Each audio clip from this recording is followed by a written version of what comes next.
안녕하세요.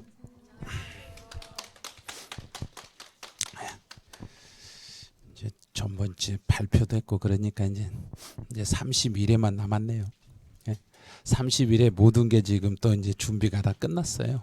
30일에 때 그 시험 날짜도 이미 이제 결정이 났고 우리가 생각한 날짜하고 달라요. 10월 31일이에요.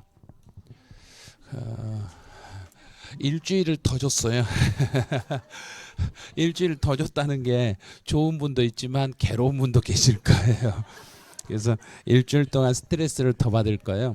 그래서 제가 전번 주 토요일 날 수업을 할 때 그 노량진에서 유튜브 강의를 하면서 그 이번 이제 이 30일에 시험 날짜가 언젠가 깜짝 퀴즈로 됐거든요. 그때 많은 분이 10월 24일이라고 답을 하셨어요.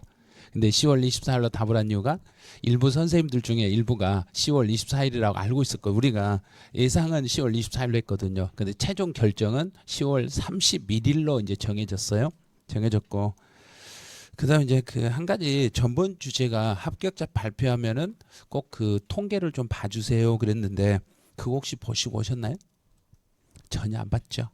예, 그 시험 그 합격자 발표를 하면 통계가 제일 중요한 거예요. 그래서 이제 강의하기 전에 이제 잠깐 알려드릴게요.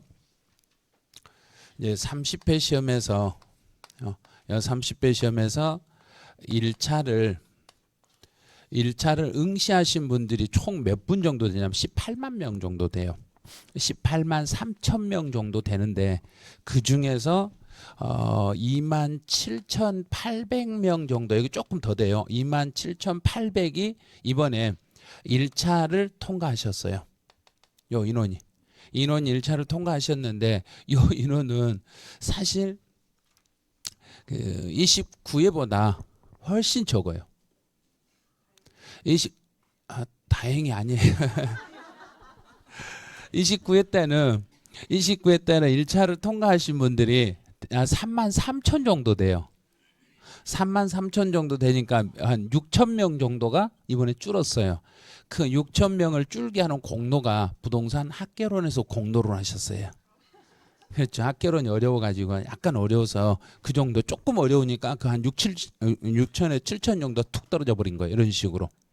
그다음에 이제 이번에 2차를 이제 최종적으로 2차를 합격하신 분들이 얼마 정도 합격하셨냐면 무려 2만 7천 명이죠. 2만 7천 명이 합격을 하셨어요. 2만 7천 78명인데 2만 7천이 합격하셨어요.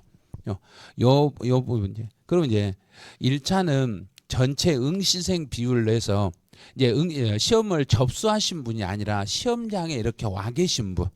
시험장에 와서 시험을 보신 분 중에서 합격하신 분이 대략 22% 정도 돼요.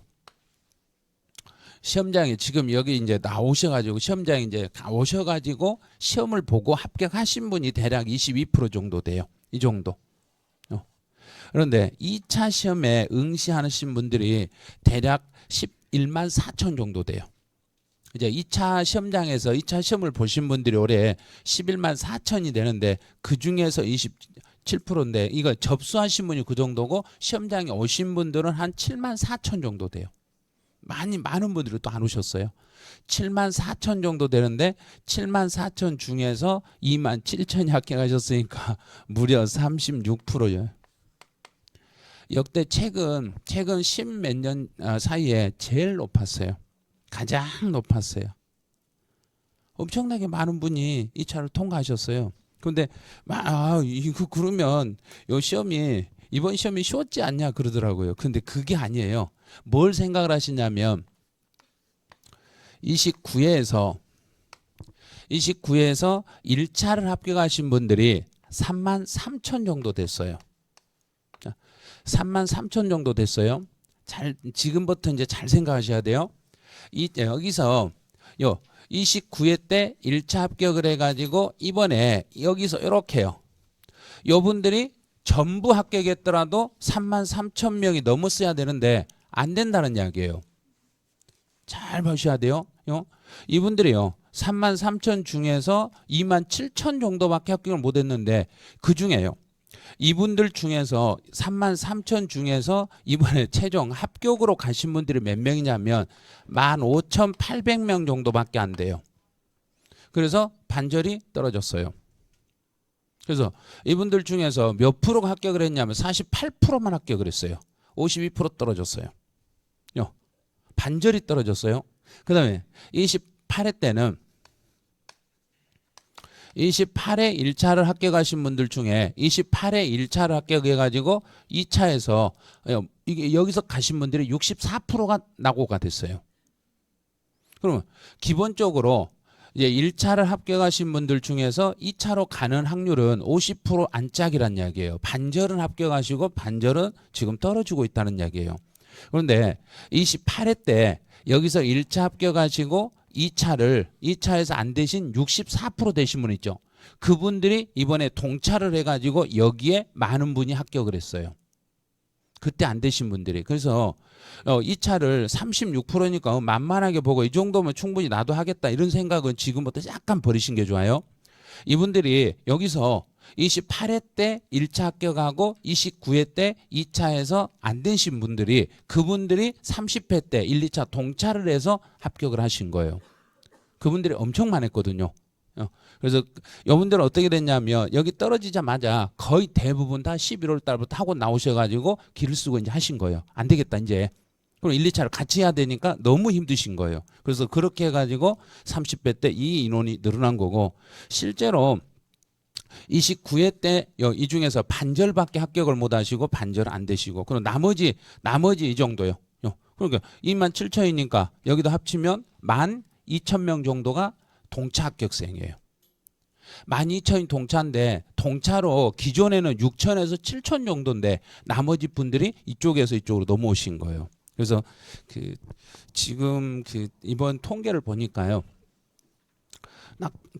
합격률은 36%인데 이거 말도 안 되는 소리고 요거는 36%가 아니라 사실 22%에서 23%를 딱 맞추더라고요 보니까. 그런데 여기에서 안 되신 분들이 이쪽으로 넘어오다 보니까 이 인원수가 더 늘어나 버린 거예요. 이쪽으로요. 그런데 28회 때 2차에서 안 되셔가지고 30회 때 1, 2차 동차 합격 못 하신 분도 무지막지 많다는 걸 알아두셔야 돼요. 그분들이 또다시 31회를 대비하셨을 때 이제 이 인원수로 들어온다는 거예요. 그래서 문제 수준은 29회보다 30회 때가 쉽진 않았어요.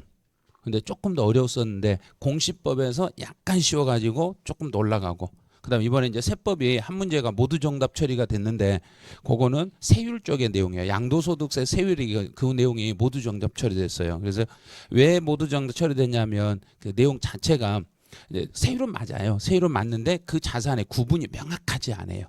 구분이 명확하지 않아 가지고 그냥 모두 정답 처리해 준 것 같아요. 그 부분은. 근데 이제 학계로는 안 들어줬지만 민법 하나를 들어줬어요. 그래서 그 민법 하나, 세법 하나, 1차에서 하나, 2차에서 하나 이런 식으로 이렇게 해가지고 인원이 조금 더 많이 올라가긴 올라갔어요. 그래서 근데 우리는 이제 요거는 이제 지나간 시험이기 때문에 이건 참고만 하셔야 되고 이제 실제 우리 시험은 31회예요. 그래서 31회 때 우리가 이제 그 안에 들어갈 정도로 이렇게 하셔야 돼요. 그 이제 목표는 어느 정도 목표를 삼아야 되냐면 여기 학원에 오신 분들은 우리는 거의다가 90한 7, 8% 합격을 할 거다 이렇게 생각하고 공부를 하셔야 돼요. 그 정도는 목표를 정해야 돼요. 이제 우리는 학원에 오신 분들은 우리는 다 합격하자 이렇게 서로 합심해서 공부하시면 될 거예요. 어느 학원 보니까 올해 합격률 어마어마하게 높은 학원이 있더라고요. 그런 학원 똑같아요. 그런 학원 수강생들 자체적으로 본인들끼리 뭉치면 그렇게 돼요. 그런데 나만 따로 놀고 이러시면 안 돼요. 근데 같이 가면 모든 분이 다 합격할 수 있어요. 그래서 그분들은 어떻게 하시냐 그 학원 보니까 서로 학원 안 나오면 서로 연락해 가지고 하루라도 빠지시면 그 빠진 걸 어떻게든지 서로 도와주려 하고 그랬더라고요 보니까. 예. 그래서 합격자 모임에 가서 봤더니 그 합격하신 분들이 거의 다 왔어요. 근데 너무 사람이 많은 거예요.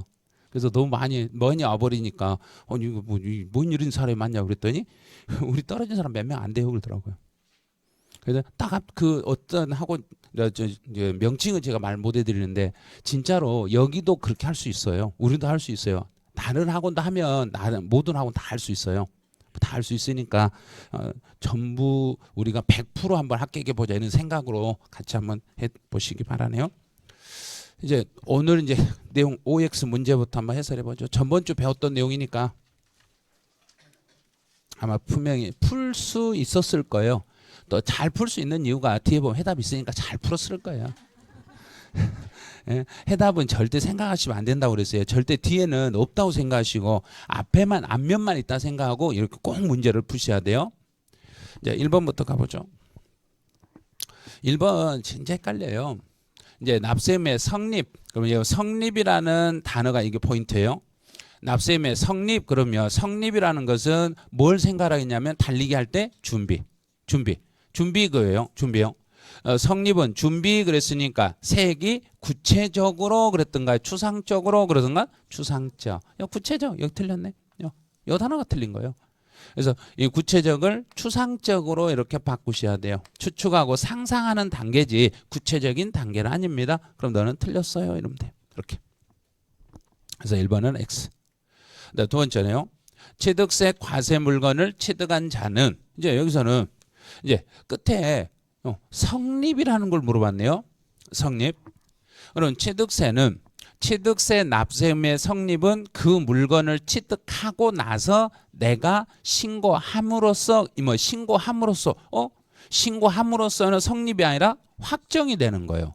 그런데 성립을 물어봤으니까 60일 이내에 신고할 때가 아니라 취득하는 때 이렇게 바꾸셔야 돼요. 취득할 때라고 해야 돼요. 취득할 때 성립이 됩니다. 그럼 너도 X.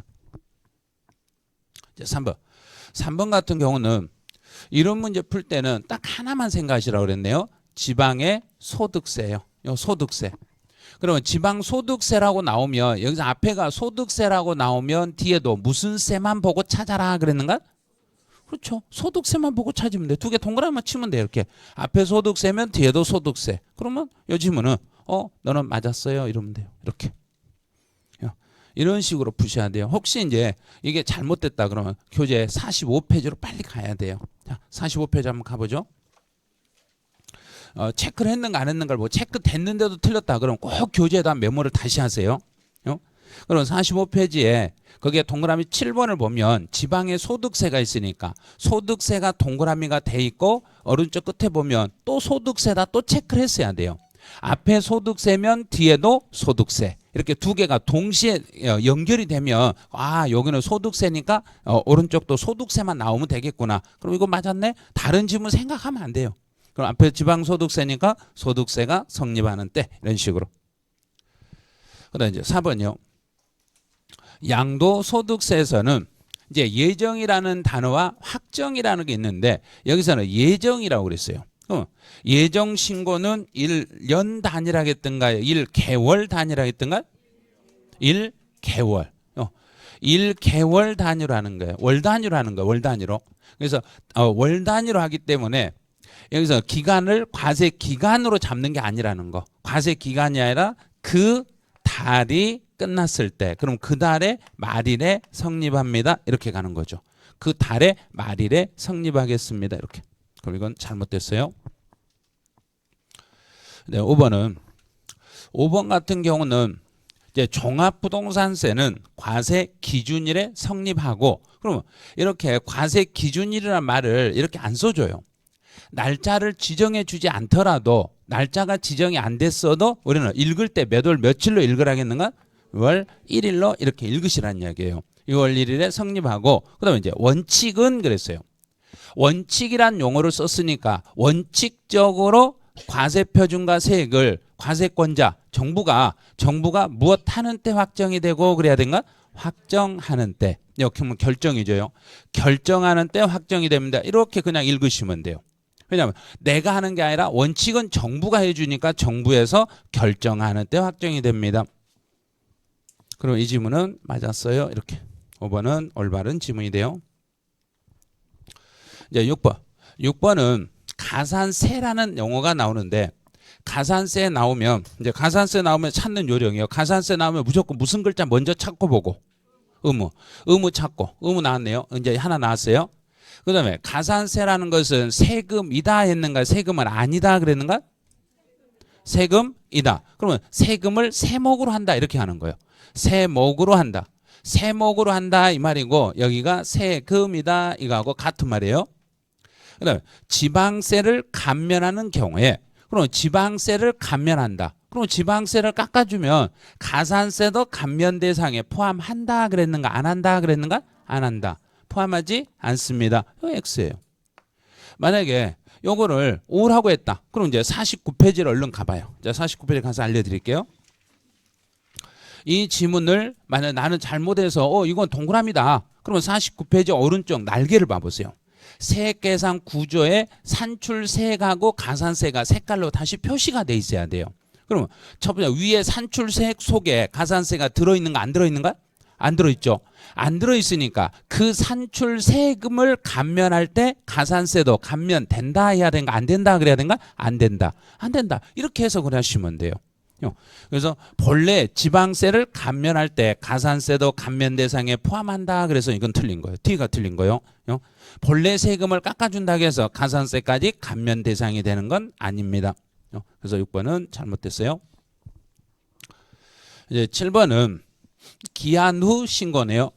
법정 신고 기한이 지난 후에 기한 후 신고를 경우에 그 신고가 법정 신고 기한이 지난 날로부터 한 달 안에 1개월 이내에 기한 후 신고를 하면 한 달 안에 하면 몇 프로 깎아주면 되고 50% 경감 혜택을 드리겠습니다. 한 달 1개월이니까 50% 이렇게 이런 식으로. 이제 8번. 8번은 지문 읽을 때 잘 읽으셔야 돼요. 지문을 납세의무의 소멸 사유는 납부, 충당, 부가 취소, 제척기간의 만료, 징수권의 소멸시효 완서, 납세자의 사망. 안 돼. 사망 너 틀렸어요. 사망이 틀렸어요. 납세자가 사망한다고 해서 소멸하는 건 아닙니다. 납세자가 사망하면 상속인들에게 승계가 되기 때문에 요거는 소멸되지 않습니다. 다른 건 다 맞는데 납세자 사망 요거 하나 때문에 틀리신 거예요. 이제 9번으로 가보죠. 9번은 상속 징여를 원인으로. 이건 제척기간인데 상속이나 징여를 받아서 신고를 제대로 안 하면 신고 안 하면 몇 년 동안 조사를 당해야 되고 10년. 10년 그런데 그러면 이건 맞았습니다. 이러면 되죠. 자, 이제 10번이요. 10번 지문은 함정이니까 조심하셔야 돼요. 이건 내년부터 법이 바뀌는 거예요. 이미 지금 바뀌는 규정으로 출제가 돼 있어요. 5억 미만의 국세는 5년, 5억 이상의 국세는 10년의 소멸시효가 적용이 되는데 지방세의 경우는 금액에 관계없이 지금 현재까지는 맞아요. 이 지문이. 그런데 우리는 내년 시험을 봐야 되기 때문에 내년 시험용으로 공부하셔야 돼요. 지방세의 경우는 금액에 관계없이가 아니라 여기서는 얼마 안 되면 5년이고 5천만 원. 5천만 원 미만이면 5년, 5천만 원 이상이면 10년. 그럼 이건 틀린 거예요. 내년 시험을 위해서는 이건 틀린 거예요. 지금 오늘 현재까지는 이 말이 맞는 말이에요. 그런데 내년 시험용으로 우리 31회 시험 대비를 하겠으니까 이건 틀린 거예요. 내년 이제 개정 예정이니까. 근데 이건 개정 확실하니까 지금 확실한 걸로 지금부터 바로 설명해 드리고 있는 거예요. 이제 여기까지 하시면 이제 내용이 조세 총론이 다 끝나요. 총론이 끝나고 제3장 지방세 타체 권한 여기는 강의 안 해요. 지금은 11월 달에 좀 강의 안 해요. 그다음 이제 어디로 바로 넘어가시냐면 한참 책을 뒤로 넘어가셔야 돼요. 이제 오늘부터는 먼저 양도소득세를 먼저 설명한다고 그랬어요. 그래서 304페이지로 바로 넘어오세요. 왜냐하면 이 소득세를 11월, 12월 달에 한 번을 잡아놔야 돼요. 한 번을 잡아드려야 되고 만약 이쪽을 강의를 11월, 12월 달 안 해버리면 1월, 2월 달에 이 양도소득세 익힐 때가 많이 어려워요. 많이 어렵기 때문에 다른 법은 생략을 해도 되는데 이쪽 법은 절대 생략하면 안 돼요. 이제부터 소득세 개념으로 가볼게요. 이 소득세라는 게 정의가 여기서 지금 첫 번째 줄 하나를 설명을 할 건데 이 설명을 하면 분명히 오해하신 분들이 엄청 많을 거예요. 이 소득세라는 것은 개인이 1월 1일부터 12월 31일까지 개인들이 1년 동안 벌어들인 소득에 대한 이 세금을 개인의 소득세라고 그래요. 그러면 이 소득세라는 개념을 쓸 때 가장 중요한 게 이 중에서 이 소득세 중에서 가장 중요한 건 이 중에 뭐라고 보이는가? 이 중에서 한번 찾아 제가 번호를 하나씩 이렇게 매겨볼 테니까 소득세 중에서 이 중에 제일 중요한 가장 중요한 단어를 찾아라 그러면 뭘 이제 밑줄 쳐놓은 것 중에 뭘 찾으면 되겠는가?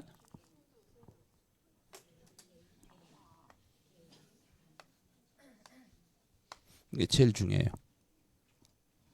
소득세는 개인들이 내는 세금을 소득세라고 그래요.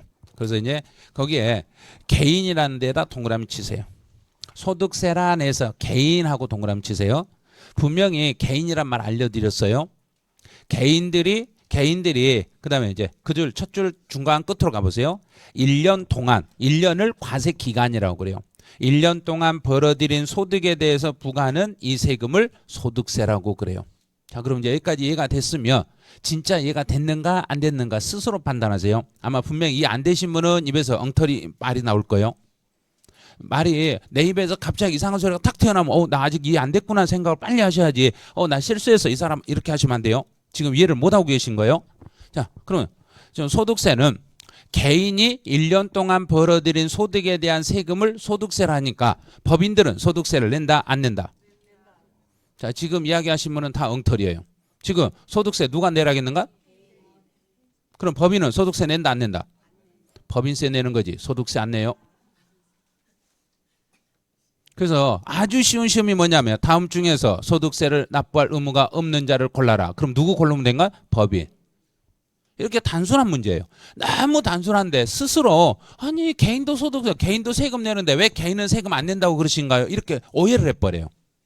개인은 소득세라는 이름으로 내고 법인은 법인세라는 이름으로 내는 거예요. 이름이 가는 길이 달라요. 그래서 원래 처음에는 어떻게 만들었냐면 소득세 안에가 개인 법인 다 들어있었어요. 그래서 명칭을 개인의 소득세, 법인의 소득세 이렇게 두 개의 이름을 썼어요. 그런데 두 개 개인 소득세, 법인 소득세라고 계속 쓰니까 너무 헷갈리더란 이야기예요. 그래서 개인들이 내는 거 그냥 소득세를 하자. 그러면 법인들이 내는 세금 그걸 어떻게 할래? 그랬더니 그냥 거기는 법인세라 하자. 그러면 개인들은 법인세 내는 거 안 내는가? 안 내요. 그냥 간단하게 생각하면 돼요. 어렵게 생각하고 꼭 막 뒤집으려고 하지 마시고 그냥 앞으로 보인 대로 개인은 소득세, 법인은 법인세. 그럼 개인들은 법인세 안 내고 소득세만. 법인은 소득세 안 내고 법인세만. 이러면 되는 거예요. 이렇게 하면 되는 걸 그냥 무지 복잡하게 아니 법인도 세금 내는데 자꾸 왜 선생님이 세금 안 낸다고 자꾸 그러세요 막 그래요. 분명히 낸다고 했잖아요. 법인은 무슨 세 낸다? 그렇죠. 법인세를 내는 거지 소득세를 내는 게 아니에요. 그래서 과거에 한번 소득세 납세 의무자가 아닌 자를 골라라 이런 걸 한번 낸 적이 있어요. 그럼 그때는 누구를 답을 해야 되는가? 법인. 법인을 답을 하셔야 법인들은 소득세 내는 게 아니니까. 그래서 제일 중요한 게 개인이란 이야기예요. 개인들이 1년 동안 여기서 1년이라는 1월 1일부터 12월 말 1년을 이걸 과세 기간이라고 그래요. 그럼 그 사람이 1년 동안 벌어들인 소득을 그럼 이제 여기서 이제 소득이란 용어를 썼는데 그 사람이 1년 동안 벌어들인 소득은 그 사람을 중심으로 하니까 인세가 되고 인세니까 그 사람이 1년 동안 벌어들인 소득은 뭐 하여 그래야 되는가? 합산하여. 이제 그걸 하나씩 앞에서 배운 걸 찾아내는 거예요. 합산하여 과세를 하겠습니다. 그러면 합산하여 과세하니까 소득세 기본적인 세율은 무슨 세율로 과세하면 되는 거고 초과 누진세율로. 그래서 총론 딱 배우는 순간 모든 법을 다 이해할 수 있어요. 그래서 총론 배우고 바로 이쪽으로 들어오는 거예요. 총론 배우고 다른 법 들어가도 되고 총론 안 배우고 여기 들어와 버리면 아무것도 몰라요. 그래서 무조건 먼저 총론부터 공부를 하셔야 돼요. 인세이고 합산과세니까 세율은 초과 누진 세율로 가겠습니다. 이게 이제 연결이 되셔야 돼요. 이렇게요. 그 사람이 벌어들인 소득은 그 사람을 중심으로 합칠 때 여기서 합칠 때는 언제부터 언제까지 합쳐라 그랬는가? 1월 1일부터 12월 31일까지요. 1년이라는 시간 동안 합쳐서 그러면 세금 계산의 준비는 여기서 세금 계산의 준비는 언제부터 준비하면 되는 거고 누가 또 1월 1일이라고 그래요. 이미 배웠으니까 배운 대로 하세요. 이제부터는 30일의 시험이니까 조금 심하게 나갈 거예요. 전번 주까지는 합격자 발표 안 해서 그냥 대충 넘어갔는데 이제부터는 30일이니까 실수하시면 안 돼요. 이제부터는. 자, 이제 세금 계산의 준비는 납세금의 성립. 성립은 다 계산해 놓고 이 소득이 얼마인지 알고 계산 들어가는, 모르고 들어가는가? 알고 1월 1일 날 한다. 12월 말에 가야 한다. 12월 말. 그래서 납세금의 성립의 시기는 그 과세 기간이 시작할 때다, 끝날 때다. 끝날 때 바로 여기잖아요. 12월 31일. 이걸 29회 시험이라고 낸 거잖아요. 뭐라고 냈냐면 3월 31일 이렇게 내놨어요. 3월 31일인가 12월 31일인가 12월 31일 날 여기서 준비 들어가겠습니다. 이렇게. 이번 30회 시험에서는 여기 요 세율을 물어본 거예요. 이번에는 이 세율을. 그래서 요 세율을 아직 구체적으로 안 배웠기 때문에 조금 더 깊이는 안 들어가요. 근데 3월 달부터 여기 엄청 깊이 들어가요. 요 세율이 딱 나오는 순간 취득세부터 양도세까지 세율 다 알죠 하고 여기서 쫙 설명해 버려요. 그러니까 처음부터 세율은 암기할 생각을 하고 달라 들으셔야 돼요. 왜냐하면 이게 세율들은 엄청 복잡하니까요. 그다음에 이제 세금 그랬네요. 자, 이제 세금. 요 세금이라는 단어를 가지고 이제 풀어요. 소득세라는 세금은 국세다, 지방세다. 아직 국세, 지방세 헷갈리시면 안 돼요. 다시요. 취득세는 지방세, 등록면허세, 재산세, 지방세, 종합부동산세, 국세, 소득세, 국세. 앞에 양도차 빼도 소득세하고 똑같은 말이에요. 그래서 지금 소득세는 국세예요. 국세예요. 자, 여기까지 잡았어요. 그럼 이 소득세라는 것은 물건으로 낸다며, 물건으로 받아준다, 안 받아준다? 안 받아준다. 누가 아니니까? 재산세가 아니니까. 그래서 재산세만 물납이 된다 그랬잖아요. 앞에서 배울 때. 그러면 지금 이 소득세는 분할해서 낼 수는 있다, 없다? 분할해서 낼 수 있다. 양도소득세 분할 낼 수 있잖아요. 아니 왜 또 배운 걸 엉터리로 또 그래. 그래서 물납은 재산세만 되는 거고 분할 납부는 양도소득세, 종합부동산세, 재산세 이렇게 세 개는 분할 납부는 돼요. 그래서 이런 거 한 줄이 나오면 이 한 줄에서 숨어 있는 걸 다 찾으셔야 돼요. 그다음에 이제 찾을 게 이제 소득을 구분하겠습니다. 이것도 총칙에서 이미 다 알려드렸어요. 소득을 구분할 때는 사업성이 있는 소득과 사업성이 존재하는 소득과 사업성이 없는 소득으로 구분하겠습니다. 그럼 사업성이 있는 소득과 사업성이 없는 소득은 하나로 묶어서 과세라, 따로 구분하여 과세라. 따로 구분하여 과세라. 이거 뭐하고 똑같냐면 학원 맨날 나온 사람하고 어쩌다 나온 사람 서로 친한다, 안 친한다? 안 친한다. 똑같은 말이에요, 그거. 그러니까 여기에 사업성이 있다는 소리는 계속 반복적이라는 행위가 있는 거고 사업성이 없다는 것은 어쩌다 개념이고 그러면 계속 발생하는 소득과 어쩌다 발생하는 소득은 한 몸으로 묶여지는가 못 묶어지는가? 못 묶어져요. 그래서 이제 사업성이 있는 소득은 사업성이 있는 소득끼리 묶어가지고 여러 개 소득이 있는데 여러 종류가 있는데 그대로 이름을 써볼게요. 여러 개의 종류가 있는데 계속적으로 발생하는 소득은 여러 종류가 있는데 그것들은 다 합쳐서 사업성 있는 거 합쳐서 합친 소득이다. 여러 종류를 합친 소득이다 해서 종합소득 이렇게 쓰는 거예요. 세자 붙이지 마세요. 아직은. 종합소득 여기서는 소득만 구분했으니까. 여기서 종합소득이라는 것은 이 소득이 하나란 이야기인가 여러 종류란 이야기인가? 여러 종. 그 읽을 때 그렇게 읽으셔야 돼요. 요 소득이 여러 개의 종류를 합쳤다. 왜 합쳤어요? 그러면 너희들끼리는 친하니까요. 그러면 돼요. 합치게 되는 것은 친해서요. 곧 그게 뭐란 이야기인가? 사업성이 있어서요. 또 다르게 돌리면 계속적이고 반복적으로 발생하니까요. 그러면 돼요. 그다음에 사업성이 없는 소득은 사업성이 있는 소득하고는 따로 분류하겠습니다. 그래서 이걸 분류소득이라고 그래요. 이제 분류라는 단어는 분류라는 것은 끼리끼리 말이에요. 같은 끼리끼리 모인다 이 말이에요. 그래서 분류할 수 있는 소득은 양도소득이라는 게 있어요. 또 퇴직소득이라는 게 있어요. 양도소득과 퇴직소득 소득으로 나누겠습니다. 그러면 이 양도소득이라는 것은 어쩌다 발생하는 소득을 양도소득이라는가, 계속 발생하는 걸 양도소득이라는가? 어쩌다. 그러면 어쩌다 발생하는 소득과 계속 발생하는 소득은 서로 하나로 1월 1일부터 12월 말까지 이걸 하나로 묶을 수 있다? 없다? 없다. 이건 하나로 묶을 수 없습니다. 요게 29의 기출문제 정답입니다. 양도소득은 종합소득과 합산하여 과세하지 않습니다. 요게 29의 정답 지문이에요. 이 지문이요. 여기까지가. 그래서 이제 다시 이제 가볼게요. 이제 왼쪽에 소득 구분을 봐보세요. 자, 종합소득 먼저 밑줄 그어보세요. 종합소득. 그다음에 두 번째 분류소득 또 체크해 보세요. 종합소득, 분류소득 체크하시고 종합소득 옆에다 사업성 존재하고 쓰시면 돼요. 사업성 존재. 그다음에 분류소득은 사업성 없음. 그럼 종합소득은 사업성이 있는 소득이고 양도소득이나 퇴직소득은 사업성이 없는 소득이에요. 그러면 종합소득은 사업성이 있는 소득이기 때문에 종합소득 자기끼리는 묶을 수 있어요. 그런데 양도소득은 사업성이 없으니까 종합소득 안으로 들어온다? 못 들어온다? 못 들어온다. 그럼 이제 지금부터 이제 연습하네요. 이제 소득 종류는 암기하면 안 돼요. 소득 종류는 암기하지 마시고 사업성이 있는가 없는가 요것만 보고 문제를 그냥 풀어버리면 돼요.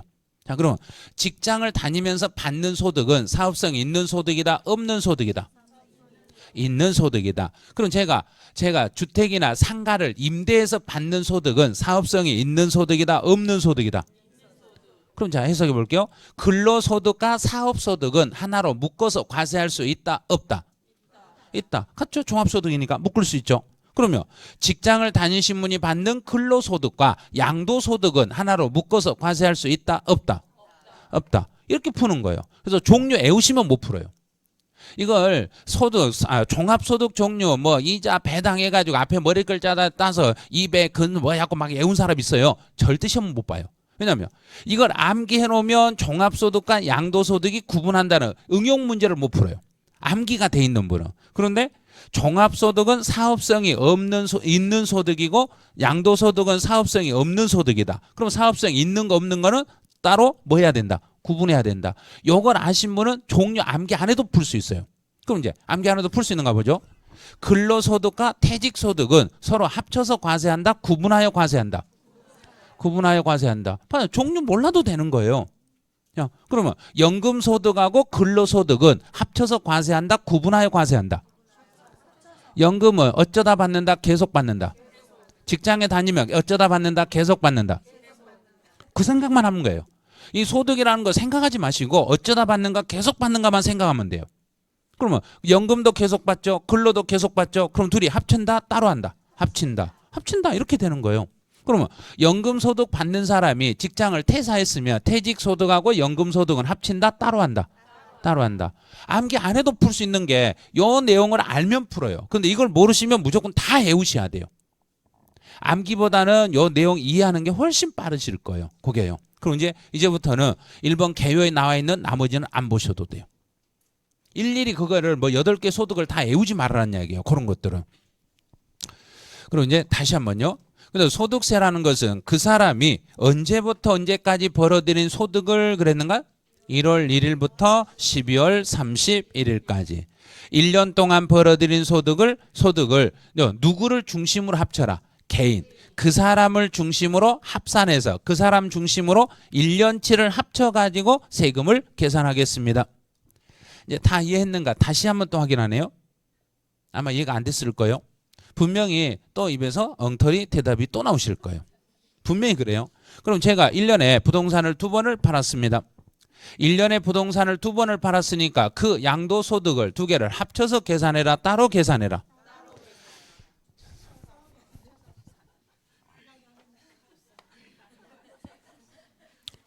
양도소득세도 소득세다, 소득세가 아니다? 그럼 양도는 1년에 부동산을 2번을 팔았으면 2번 벌어들인 소득은 따로 계산해라? 합쳐서 계산해라? 언제부터 언제까지? 1월 1일부터 12월 31일까지. 똑같은 거예요. 그래서 기본 폼을 잡을 줄 알아야 되는데 이 폼을 잘 못 잡으니까 계속 암기만 해가지고 막 이상하게 하는 거예요. 예. 분명히 알려줬잖아요. 여기다가 자 이제 양도소득을 넣어도 되고 퇴직소득을 넣어도 되고 종합소득을 넣어도 되고 전부 다 소득세니까. 소득세는 어떤 소득세든 소득세는 그 사람을 중심으로 1년치를 합쳐가지고 계산하는 게 원칙입니다. 여러분 이제 제가 직장을 다닌다고 봐요. 이제 직장 두 군데를 다녔어요. 근데 두 군데를 이번 2019년에 두 군데를 다 때려치웠어요. 자, 때려쳐가지고 거기서 퇴직금을 받았으면 두 개를 합쳐서 신고해라, 따로 신고해라. 합쳐서 신고해라. 따로 하고 싶어도 무조건 소득세는 합친다. 무조건 합친다. 1년치를 합친다. 합쳐서 신고하시면 돼요. 그럼 이제는 틀리신 분들은 2개월 뒤로 늦춰드리겠습니다. 지금 이해를 못하신 분들은 이제 2월 초에 가서 이해를 하시면 돼요. 이해했다고 보고 가는 거예요. 이제 이 정도 했는데 이해 못 해버리면 이제 곤란해요. 그러면 다시 한 번 또 가네요. 자, 한 번 더 가보죠. 혹시 한 분이라도 이해 안 되신 분이 우리 100% 합격 걸려서 다시 이제 가는 거예요. 자, 소득세라는 것은 그 사람이 벌어들인 일과세기간. 여기서 일과세기간이라는 게 1월 1일부터 12월 31일 1년 동안 이 말이에요. 1년 동안에 벌어들인 소득을 1년치 소득을 뭐하여? 합산하여. 계속 생각을 하세요. 1년치를 합산하여 과세하겠습니다. 그럼 양도소득소 1년치를 합산하여. 퇴직소득도 1년치를 합산하여. 자, 그럼 29회 때 기출문제 정답으로 가보네요.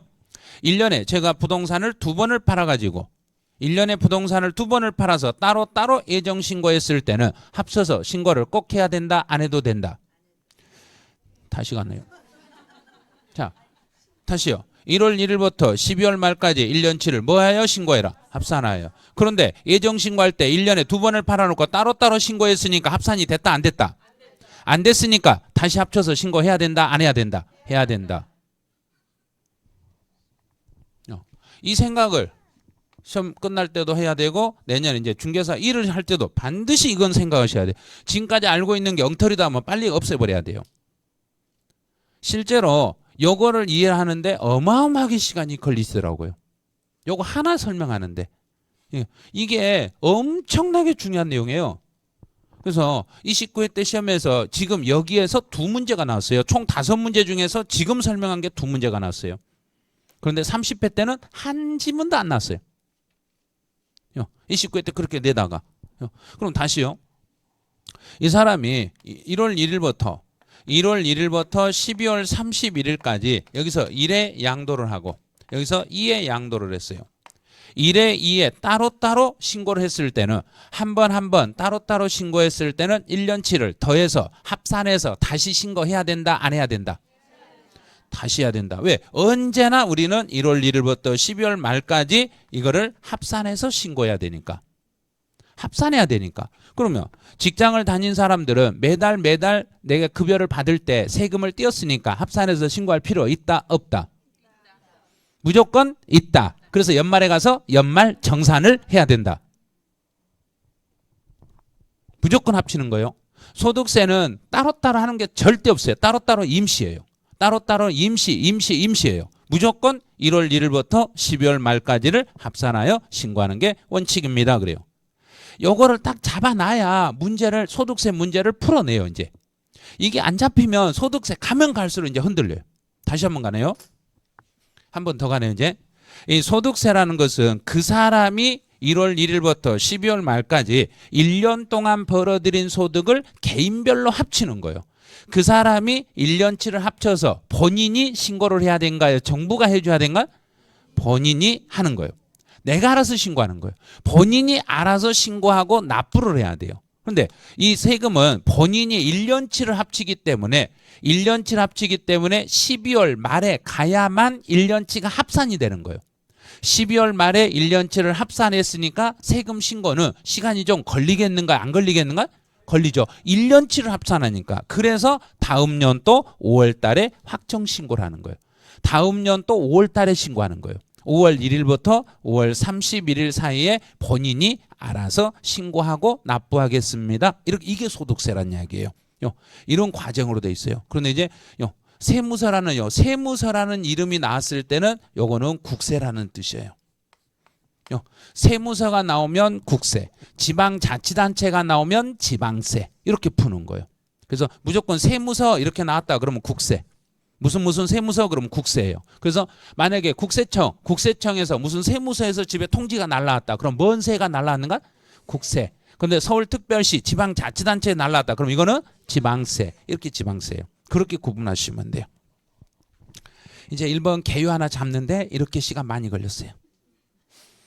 이제 여기까지 왔는데 여기서 또 틀리시면 이제 그때부터는 이제는 그냥 무시하고 가요. 어쩔 수 없어요. 자, 이제 한 번 더 가봐죠. 혹시나 이해를 못 하신 분 있는가 몰라서 다시 또 한 번 정리를 또 해줘요. 자, 가보죠.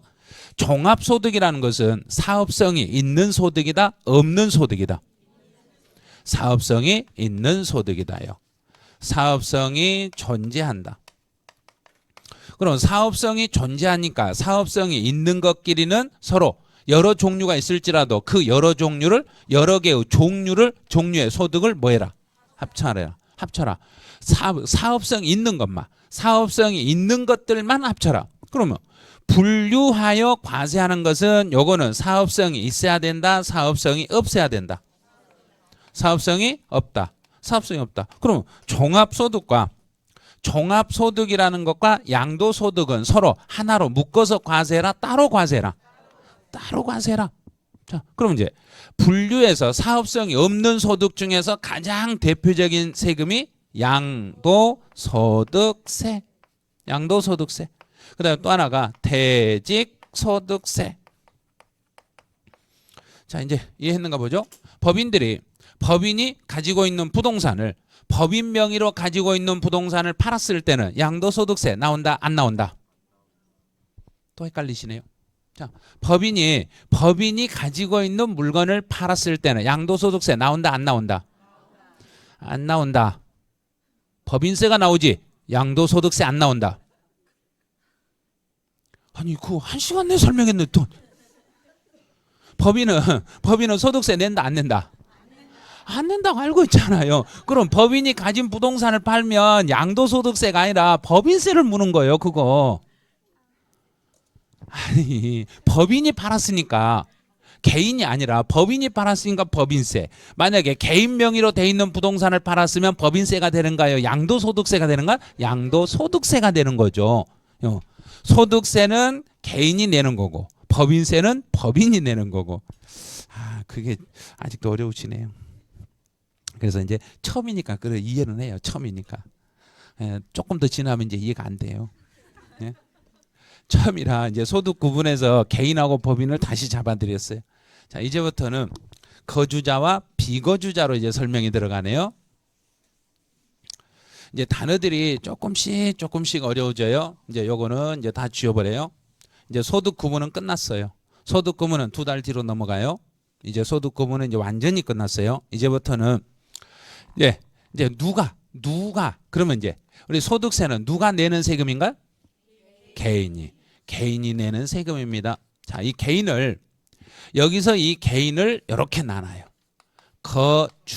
거주자라는 개인과 비거주자라는 개인으로 나누겠습니다. 또 여기서 거주자, 비거주자 그러니까 내가 집을 사서 내 집에서 살면 거주자, 안 살면 비거주자 이런 생각 하지 마세요. 이 생각 버리세요. 여기서 거주자라는 사람은 여기 거주자라는 사람은 누구를 말하냐면 국내예요. 우리나라의 국내에 주소나 183일 이상 거소를 둔 자를 말합니다. 이 사람을 거주자라고 그래요. 그러면 여기서 거주자 그러면 거는 거소를 말하고 주는 주소를 말해요.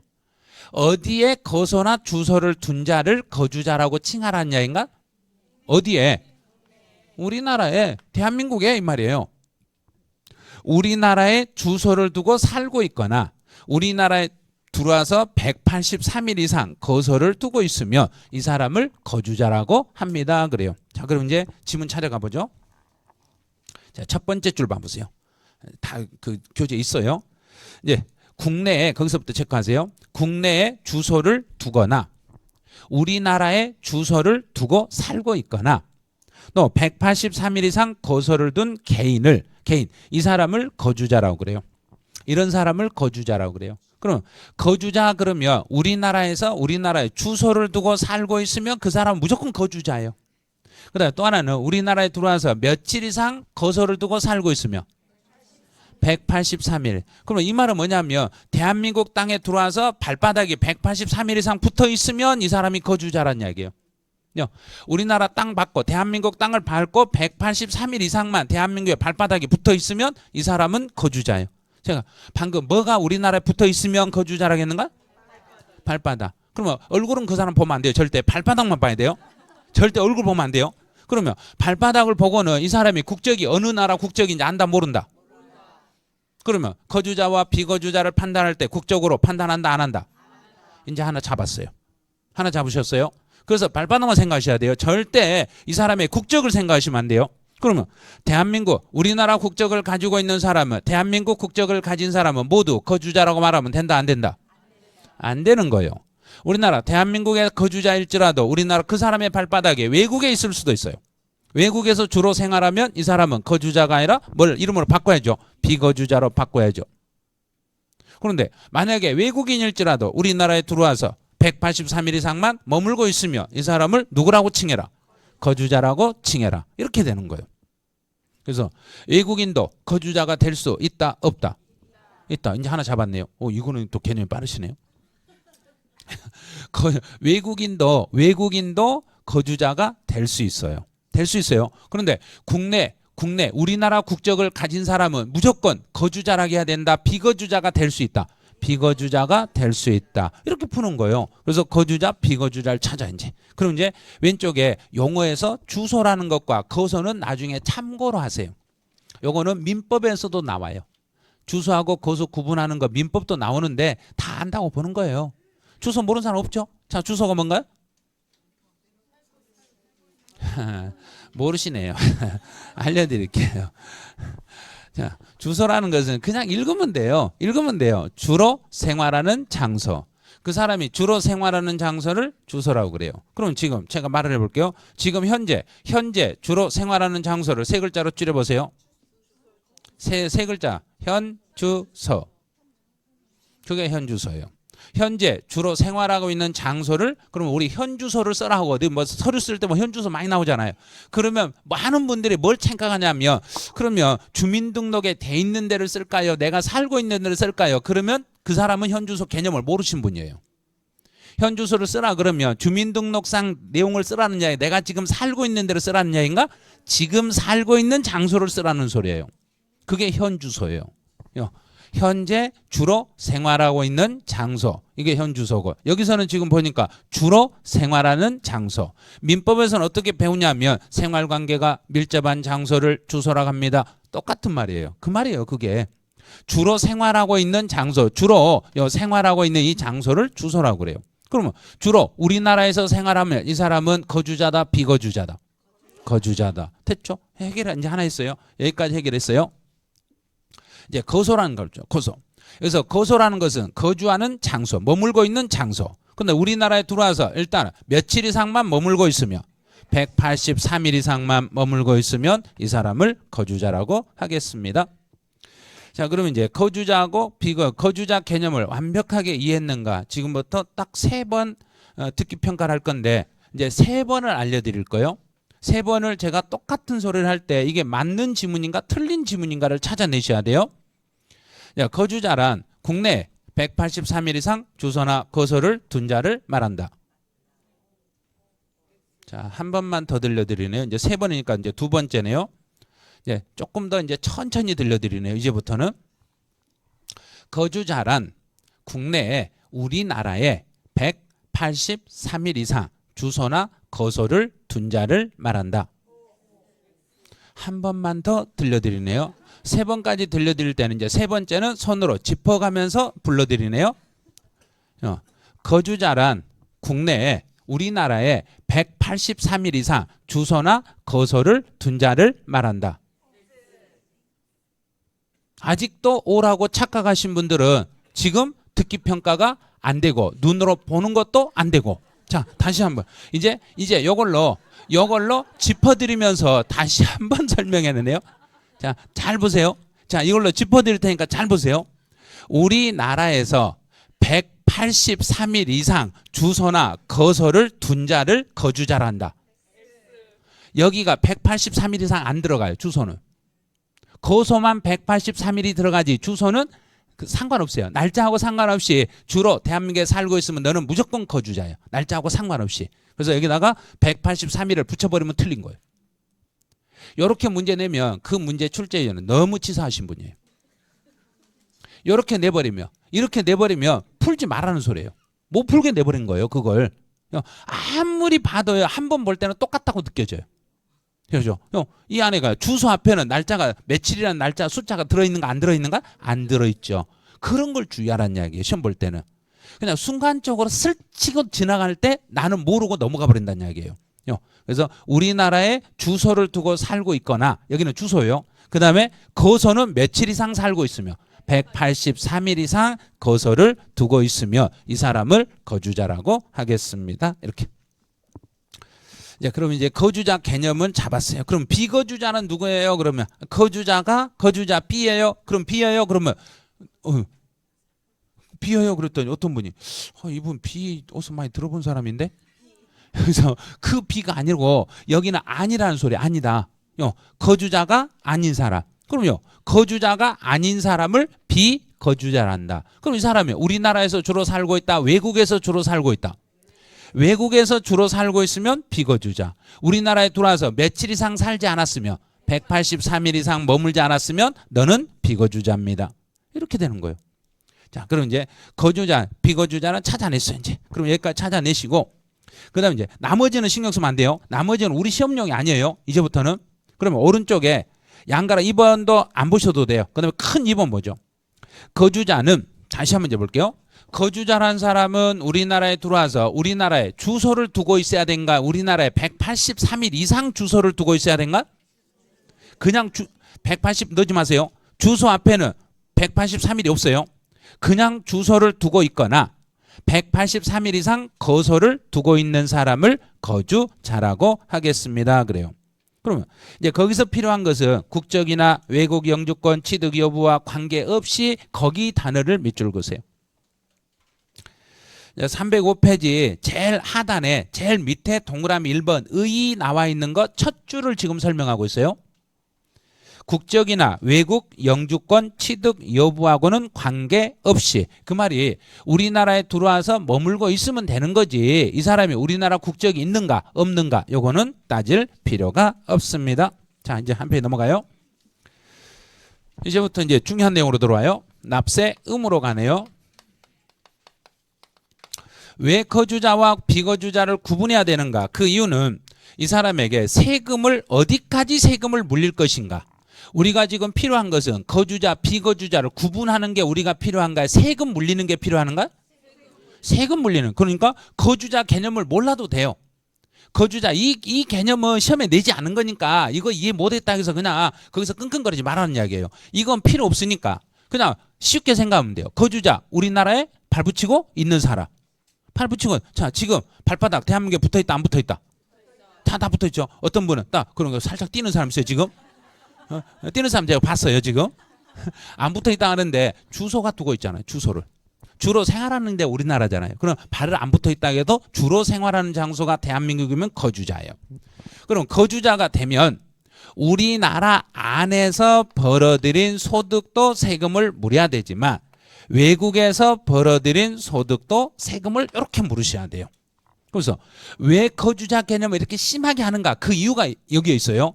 우리나라 안에서 벌어들인 소득도 세금을 내야 되지만 우리나라 안에서 번 것이 아닌 외국에서 번 것까지 다 물려버린다는 이야기예요. 국내 소득이든 국외 소득이든 거주자는 몽땅 물려버린 거예요. 그러면 어떻게든지 우리 정부는 거주자 쪽으로 이 사람을 볼라가겠는가요? 비거주자 쪽으로 볼라가겠는가? 그렇죠. 어떻게든지 거주자로 밀어붙이려고 하는 거예요.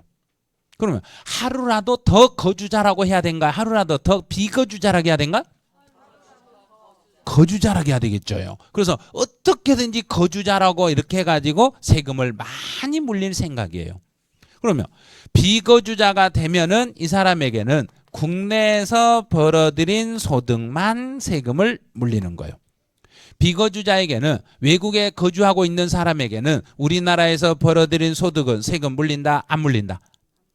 비거주자는 우리나라 안에서 버는 건 세금 물리지만 외국에서 번 것은 세금 물린다 안 물린다?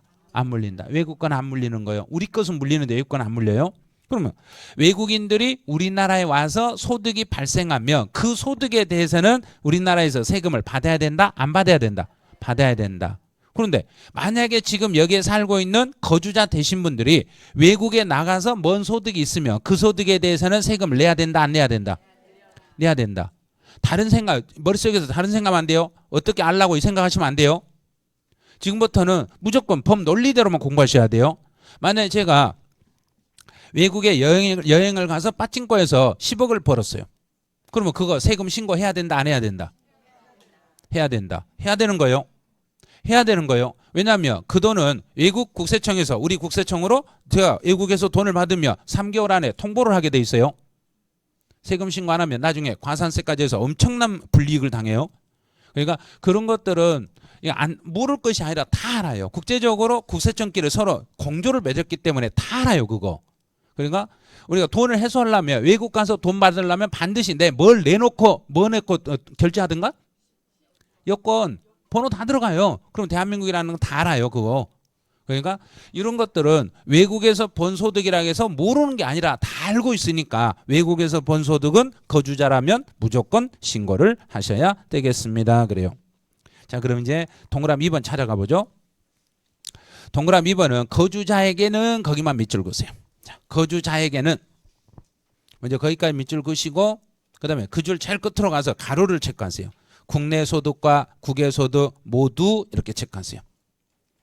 거주자는 국내 소득이든 국외 소득이든 모두에 대해서 세금을 물리는 거예요. 일단 거기까지 먼저 보세요. 그다음 이제 양가로 2번 내놓으세요. 비거주자는 그랬어요. 그럼 비거주자란 사람은 거주자가 아닌 사람을 비거주자라고 그래요. 그럼 이제 1번 의의는 신경 쓰지 마세요. 2번을 보세요. 비거주자는 하고 밑줄 또 그으세요. 비거주자는 국내 원천 소득에 대해서만 과세 거기다 대해서만 그랬죠. 그러면 밑에다 쓰셔야죠. 어떤 소득은 과세 제외 그러면 된가요? 그렇죠. 국외소득 과세 제외. 국외소득 과세 제외하고 이렇게 쓰시면 돼요. 외국에서 본 소득은 과세하지 않습니다. 자, 그럼 이제 다시 한번 확인해 보네요. 이해가 됐는가 안 됐는가 다시 한번 확인만 해보죠. 자, 거주자라는 사람은 우리나라 안에서 벌어들인 소득이 있으며 국내에서 발생한 소득은 과세한다 안 한다? 한다. 한다는 동그라미 치네요. 너 거주자가 외국에서 본 소득이 있으면 과세한다 안 한다? 한다. 외국에서 본 것도 과세합니다. 자, 비거주자요. 우리나라에 살고 있지 않는 비거주자는 우리나라에서 벌어들인 소득이라면 과세한다 안 한다? 한다. 비거주자는 외국에서 본 소득이 있으면 과세한다 안 한다? 안 한다. 이것만 알면 돼요. 시험은 이것만 나오니까. 자, 다시요. 이제부터는 시험 문제 형태로 한번 가보네요. 거주자가 우리나라에 땅을 팔았으며 거주자가 국내 토지를 양도했을 때는 우리나라에 양도소득세를 납부할 의무가 있다 없다? 있다. 또 거주자가 외국에 건물을 팔았을 때는 우리나라에 양도소득세 납부할 의무가 있다 없다? 있다. 이거 쓰려고 하지 마시고 지금 의미 파악을 하세요. 써놔도 이거 도움 안 돼요. 나중에는. 자, 다시요. 비거주자가 우리나라에 땅을 팔며 이 사람 세금 낸다 안 낸다? 낸다. 비거주자가 외국에 건물을 팔며 우리나라에 세금을 낸다 안 낸다? 안 낸다. 다 알아버렸잖아요. 근데 이걸 쓸 필요가 뭐 있어요? 이런 걸 책에도 있는데 다. 그러면 그 내용이 어디 있냐면 그게 핵심해가지고 거주자와 비거주자 박스를 봐보세요. 중간에 있는 박스. 거주자의 세 번째 칸을 보세요. 거주자는 국내, 국외 모든 소득이죠. 국내 거, 국외 거 모든 소득에 대해 세금 내는 거예요. 근데 비거주자는 어디 것만 내라는 얘기인가? 국내 소득만 내라. 국내 소득만 내니까 외국에서 본 소득은 과세할 필요가 없습니다. 이렇게 되는 거예요. 이 정도만 생각하시면 돼요. 이 정도면 우리 시험은 다 볼 수 있어요. 그 다음에 양가로 3번 오른쪽에 나와 있는 거 뭐 거주자 전환 시기 이런 거 다 필요 없어요. 자, 한 페이지 넘어가요. 이제 308페이지로 와보세요. 중간에 안 보고 넘어간 건 안 보셔야 돼요. 왜냐하면 이거는 이제 이 교재를 쓰면서 분량을 맞추기 위해서 그 내용이 들어간 거지 실제 시험용 아니에요. 그런 걸 안 보셔도 돼요. 그다음 이제 308페이지에 특수한 경우에 납세 의무에서 공동 소유 자산을 양도했습니다. 그럼 이제 공동으로 소유하고 있는 자산을 양도했어요. 지금 한 사람이 가진 게 아니라 이 물건을 공동으로 소유하고 있는 물건을 팔았어요. 그럼 한 집 한 채를 부부 공동 명의로 있다고 생각해 봐요. 집 하나를 부부가 공동 명의로 집을 가지고 있다가 이 집을 팔았으면 양도소득세 신고는 둘 중에 한 사람만 하면 되는가요? 각자 해야 되는가? 각자. 왜 그런가 이제 이유를 생각해 봐요. 소득세라는 것은 누가 벌어들인 소득이다.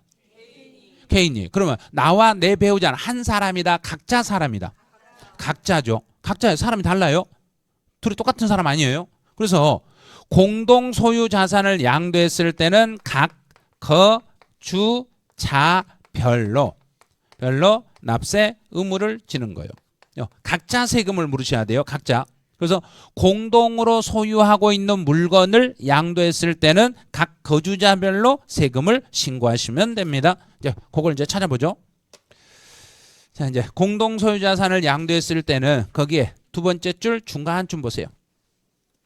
해당 거주자별로 과세 거기까지만 체크하시면 돼요. 그래서 해당 거주자별로 과세하니까 각 거주자별로 납세 의무를 지겠습니다. 그 말이에요. 각각 따로따로 납세 의무를 집니다. 그래서 부부가 공동 명의로 가지고 있는 물건을 팔아도 세금 신고는 한 사람이 해라, 각자 해라. 각자 해라. 각자 하기 때문에 만약에 배우자가 세금 신고 안 하면 상대 배우자가 책임을 진다 안 진다? 그럼 배우자가 세금을 안 내면 내가 내줄 의무가 있다 없다? 없어요. 절대 없어요. 배우자 세금은 내주시면 안 돼요. 본인이 알아서 하셔야지. 진짜요? 본인이 알아서 하셔야지. 상대 배우자가 내주면 내가 배우자한테 증여한 걸로 돼서 증여세를 또 물으셔야 돼요. 그러니까 내주시면 안 돼요. 그래서 알아서 하셔야 돼요. 알아서. 그러면 부부간에는 연대 책임이 있다 없다? 없다. 그래서 네 번째 줄 끝에다 밑줄 그으세요. 연대 납세 의무는 없는 것입니다. 그리고 연대 납세 의무는 없다고 했으니까 내 배우자가 세금을 안 내면 세무서에서는 상대 배우자에게 재산을 압류한다 못한다? 못하는 거예요. 배우자가 안 내는 건 안 낸 거지 상대 배우자에게는 절대 추징을 못한다는 걸 아셔야 돼요. 그래서 배우자 세금 안 내고 뻗쳐버려도 아무 잘못 없어요. 재산 날려버리고 세금 안 내셔도 돼요. 그러면 돼요. 그러니까 아니 좋은 방법이 있는데 뭘 세금 내려고 그래요. 안 낼 수도 있는데 이런 거요. 그래서 이제 공동으로 소유한 물건을 양도했을 때는 그중에 한 사람만 신고해라. 각자 신고해라. 각자 신고하고 둘이는 연대 책임이 있다 없다? 없다. 이제 해결했어요. 여기까지 해결했어요. 자, 그럼 시간이 너무 많이 돼 버렸네요. 여기서 앞에서 소득 구분을 하도 이해를 못 해가지고 시간이 너무 많이 갔어요. 지금 한 번만 더 가네요. 한 번만 더. 다시 한번 갔다가 설명을 해드릴 테니까 지금 첫 시간에 했던 내용이 어마어마하게 소득세에서 중요한 내용이에요. 다시 앞으로 오세요. 자, 어디로 오냐면 304페이지로 다시 와보세요. 자, 다시요. 체크하지 말고 계속 이제 말로 입으로 풀어나가세요. 소득세라는 것은 개인이 내는 세금이다, 법인이 내는 세금이다. 개인이 언제부터 언제까지 소득을 합쳐라. 그렇죠. 1월 1일부터 12월 31일까지 1년 동안 번 것을 합쳐라. 그리고 양도소득도 1년에 번 소득을 합쳐서 계산해라, 따로 계산해라. 합쳐서. 퇴직소득도 합쳐서. 무조건 합친다. 종합소득이든 퇴직소득이든 양도소득이든 무조건 1년치를 합쳐서 신고해라. 1년치를 신고하되 만약에 내 소득과 내 배우자의 소득은 합쳐서 신고해라, 따로 신고해라. 따로 신고해라. 그래서 공동으로 하나의 물건을 팔았더라도 세금 신고는 각자 해야 된다, 둘이 합쳐서 해야 된다? 각자 하셔야 되겠습니다. 그럼 이제 거주자 개념을 가보네요. 거주자란 사람은 우리나라에 주소를 두고 있거나 며칠 이상 머물고 있으며 183일 이상 머물고 있으면 거주자라고 하는데 이 사람은 우리나라에서 번 소득만 세금 물려라, 외국에서 번 것도 물려라?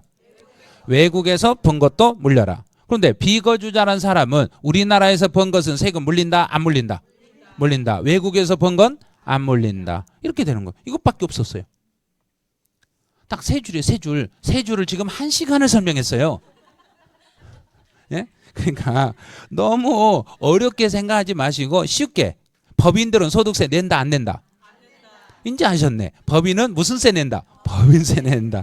봐요. 이렇게 쉽게 생각하면 되는 거예요. 그래서 요 세 페이지 되는 게 아무것도 아닌 걸 지금 처음에 너무 힘들어 하셨던 거예요. 아무것도 아니에요. 생각해 보면.